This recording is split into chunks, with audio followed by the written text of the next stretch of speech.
हाँ तो लीजिए मेरे श्रोताओं, एक ये बाबा साहब का भजन है। कैसे है?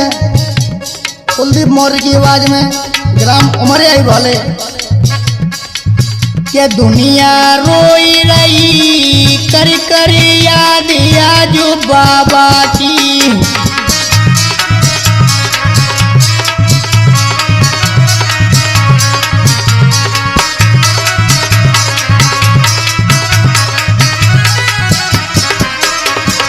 दुनिया रोई रही कर कर याद जो बाबा की।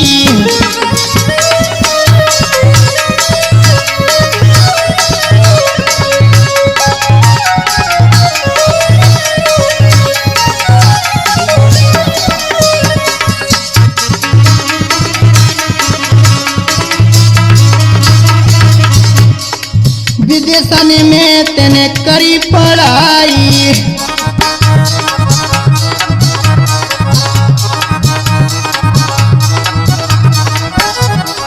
श्रोताओं हमारे बाबा साहब ने विदेशों में भी पढ़ाई की है, लंदन में, अमेरिका में। तो कैसे? विदेशन में तेने करी पढ़ाई,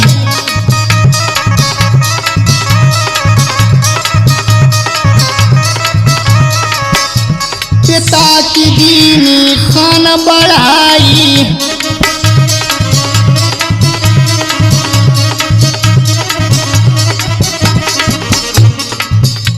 नींद तेरी खोई रही कर कर याद जो बाबा की।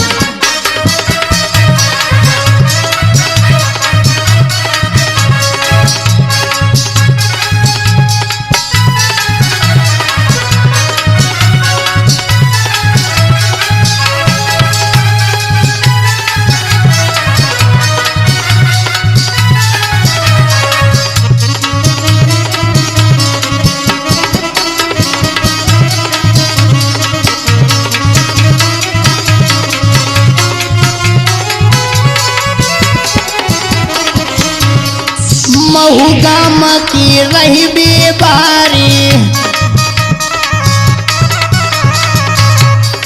भैया महू गाम के जो लोग थे सभी परेशान थे, पानी के लिए, सभी चीज के लिए परेशान थे।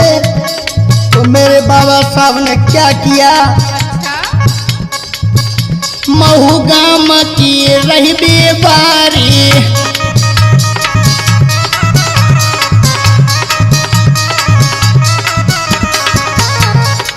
पानी को तरसे थे न्यारी,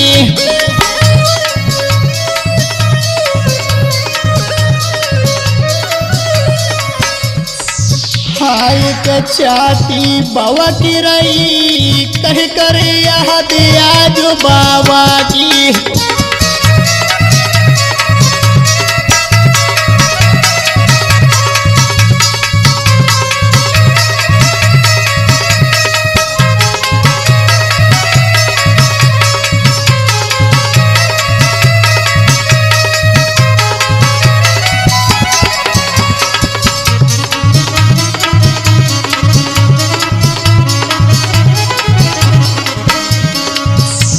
बाबा ने तवक्कल चलाई,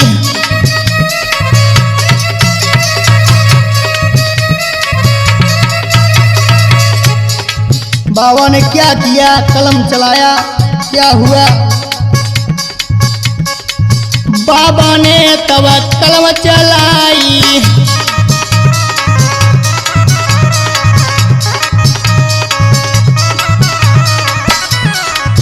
संविधान को दया बनाई,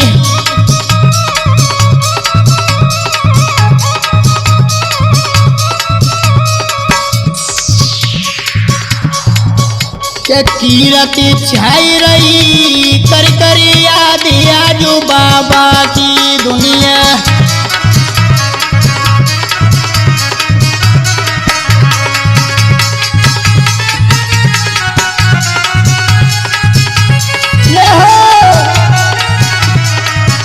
क्या कहना रवि भाई।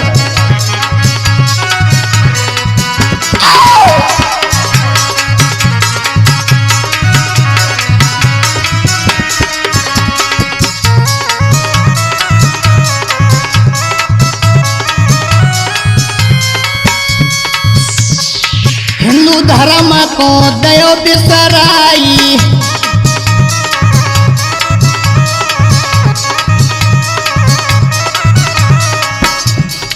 हिंदू धर्म को तो बाबा ने बिल्कुल ही छोड़ दिया। हाँ, हिंदू धर्म को दयो बिसराई,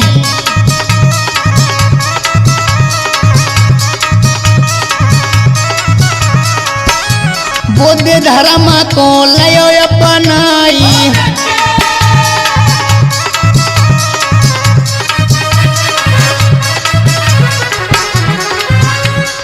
लेख की बात कही कर कर याद आजू बाबा की दुनिया।